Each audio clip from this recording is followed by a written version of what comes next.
ఇది పెరుగు మస్తు మలాయి ఉంది. బియ్యం బాస్మతి రైస్ కడిగి పెట్టేసిన, చాలా రోజులు అవుతుంది రైస్ తెచ్చి. ఆల్రెడీ పొయ్యి మీద వేసేసిన. ఏం చేస్తున్నా అంటే పుస్కా చేస్తున్నా. ఇక అదైతే తొందరగా అవుతుంది కదా. అది కాక తినడానికి కూడా ఈ చల్ల చల్ల వాతావరణానికి తినడానికి కూడా మంచిగా ఉంటుంది కదా స్పైసీగా, అందుకని చెప్పేసి పుస్కా చేస్తున్నా అన్నట్టు. కారం పసుపు కూడా వేసేసిన.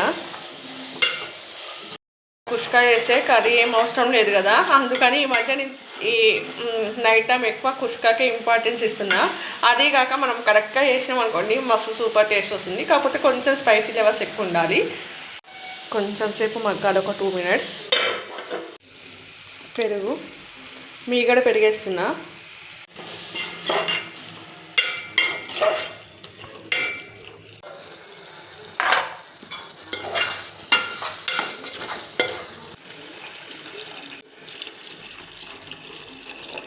ఎసరు పోసేసిన, కొంచెం మరగాలి కదా ఎసరు.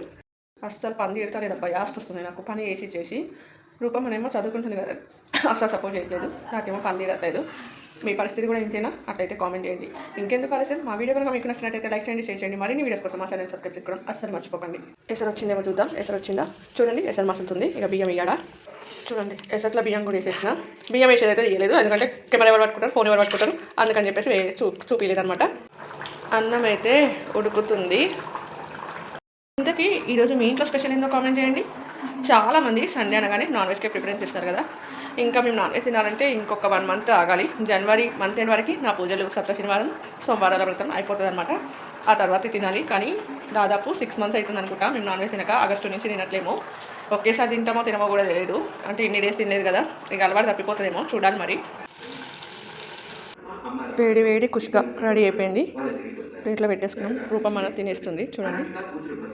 నేనేమో పెట్టుకున్నా.